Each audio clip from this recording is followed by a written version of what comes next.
Waalaikumsalam. Selamat siang Kak Alifia. Siang, Mbak Nida ya? Iya benar. Silakan duduk. Kasih Kak. Terima kasih ya Mbak Nida telah datang ke ruang konseling ini. Perkenalkan, saya Alivia. Saya yang akan mendampingi Mbak Nida selama proses konseling di sini. Iya sama-sama Kak. Jadi Mbak Nida di sini boleh menceritakan apa yang sedang Mbak Nida alami dan Mbak Nida rasakan saat ini. Iya terima kasih ya Kak Alifia sudah memperkenalkan bahan saya. Jadi saya itu merasa jenuh dan capek gitu Kak. Soalnya itu saya kan nikah muda, umur saya itu baru 22 tahun. Nah, sedangkan suami saya itu menyerahkan semua beban rumah tangga itu ke saya gitu. Jadi saya merasa emosional saya itu tertekan gitu Kak. Jadi saya juga nggak tahu mau cerita ke siapa gitu. Jadi begitu. Jadi Mbak Nida merasa tertekan karena peran suami kurang bertanggung jawab dalam keluarga ini ya. Iya Mbak, seperti itu. Gimana sih menurut Mbak Nida peran suami dan peran istri dalam berumah tangga yang bagus itu seperti apa? Kalau menurut saya pribadi ya Kak, sebagai suami istri itu seharusnya kan saling bantu membantu ya, supaya pekerjaan rumah tangga itu nggak selalu dibebankan ke istrinya saja gitu, biar suami juga ikut andil, misal membantu istrinya kayak bantu beresin rumah atau beresin atau misal kayak cuci piring atau bantu ngurus anak gitu. Jadi nggak semuanya dibebankan ke istri saja, jadi mereka saling membantu gitu biar rumah tangga itu ya lancar terus harmonis gitu Kak. Saya setuju dengan apa yang dikatakan Mbak Nida. Jawabannya sangat reflektif. Bahwasanya di dalam keluarga itu tidak hanya mencari nafkah itu tugas suami, tetapi juga membantu pekerjaan rumah, mengurus anak, mencuci piring, dan lain-lain. Itu juga bisa menjadi tugas suami. Jadi sebagai istri tuh jadi meringankan beban. Benar Kak, seperti itu. Maksudnya juga suami itu harus bantu istrinya gitu. Jadi nggak semua beban rumah tangga pekerjaan rumah itu cuma diserahkan ke istrinya saja gitu. Jadi kalau misal pulang kerja itu suami juga ikut bantu istri kan kadang juga udah capek ya kan kalau misal pulang kerja ya. Apalagi di dalam keluarga itu yang kerja tidak hanya suami, istri juga bekerja. Jadi sama-sama capek ya. Iya betul. Harusnya kita saling memahami satu sama lain biar pekerjaan rumah itu menjadi lebih ringan, serta keluarga kita menjadi lebih harmonis. Iya, tapi suami saya tuh selalu membebankan pekerjaan rumah tangga itu ke saya. Kepada Mbak Nida ya. Terus kalau misal saya bilang ke suami saya buat tolong bantu ngurus anak atau apa gitu, saya malah dikiranya tuh kayak membangkang gitu Kak ke suami saya. Jadi saya juga takut juga kalau misal mau ngomong ke suami saya. Cuman saya juga capek sendiri Kak kalau terus-terusan saya pendem gitu Kak.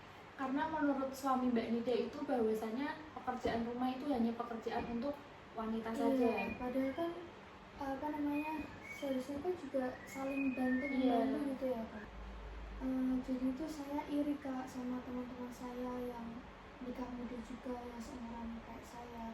Mereka itu suaminya tuh saling membantu gitu kan. Jadi kayak saya tuh iri gitu, kenapa suami saya tuh nggak saling bantu, kayak bantu apalah pekerjaan rumah kayak nyapu atau ngurus anak atau ngepel atau cuci piring itu. Jadi saya kayak iri gitu. Cuman kalau misalnya saya bilang ke suami saya tuh malah jadinya nggak bersyukur Kak.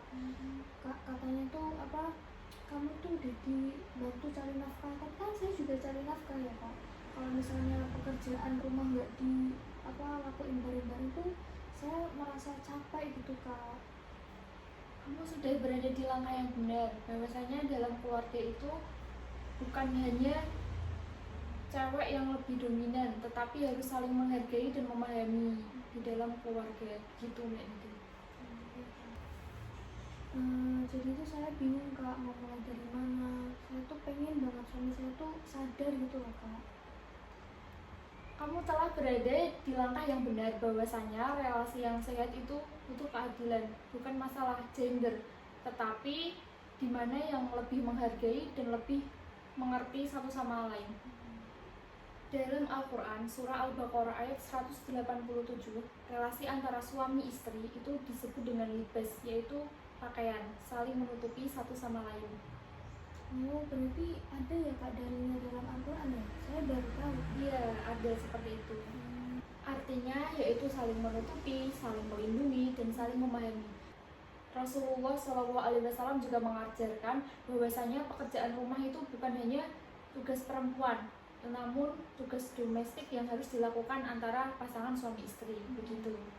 Nah, maka dari itu penting untuk membangun pemahaman yang seimbang antara suami istri, bahwasanya pekerjaan suami dan istri di rumah itu menjadi tanggung jawab bersama.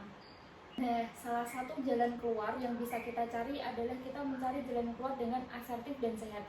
Apakah Mbak Nida pernah mengkomunikasikan ini dengan suami dengan secara terbuka dan ketenangan? Selama ini belum sih Mbak, soalnya saya takut nanti malah urusannya itu jadi panjang gitu. Jadi saya belum pernah komunikasikan ini ke suami saya. Pahami dulu bahwa menyampaikan apa yang kamu rasakan itu bukan berarti menuntut, tetapi kamu hanya ingin menyampaikan apa yang kamu rasakan tentang hak kamu sebagai istri. Coba sekarang kita simulasi yuk, saya sebagai suami kamu dan Mbak Nida menyampaikan apa yang Mbak Nida rasakan kepada saya. Mas, boleh nggak aku ngomong sebentar? Aku tuh akhir-akhir ini tuh capek sama kewalahan gitu, kayak ngurus rumah, ngurus anak sendiri gitu. Aku tahu kamu juga capek Mas, kayak kerja dari pagi sampai sore, tapi aku tuh pengen ini tuh sama-sama ngerjain pekerjaan rumah itu biar semuanya tuh sama-sama ringan gitu Mas.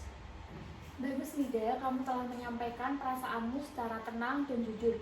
Ini bisa menjadi jembatan komunikasi antara kamu dan suami kamu. Jadi jika kamu ingin mewujudkan rumah tangga yang kamu inginkan itu seperti apa sih bentuknya? Jadi itu saya pengen rumah tangga itu yang saling membantu gitu loh, kayak nggak hanya pekerjaan domestik yang diserahin ke istrinya saja, tapi minimal ya suami itu peka gitu, saling membantu, saling berusaha sama-sama gitu. Jadi semuanya tuh ya ringan gitu. Itu harapan yang sehat. Dengan komunikasi dan proses pembelajaran yang sehat itu bisa membuat keluarga kamu lebih harmonis. Baik, dari sesi ini kita akan menyepakati kesepakatan bersama ya. Yang pertama yaitu kamu akan berkomunikasi dengan suamimu secara terbuka.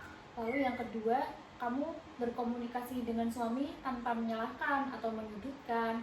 Lalu yang ketiga, kalau perlu suami Mbak Nida ini bisa diajak ke sesi konseling ini.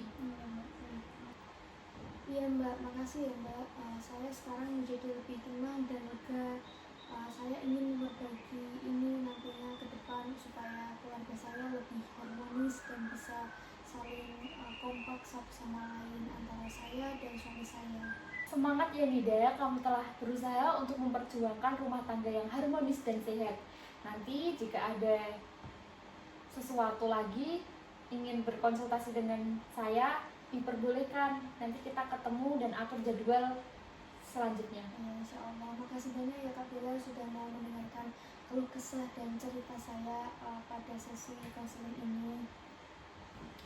Iya, sama-sama Mbak Nida. Semoga Allah senantiasa memudahkan jalan Mbak Nida dan juga suami menuju keluarga yang sakinah, mawadah, dan warahmah. Kasih ya Kak Bella atas sesi konseling hari ini. Sama-sama, semoga bermanfaat untuk Mbak Nida dan keluarga ya. Amin.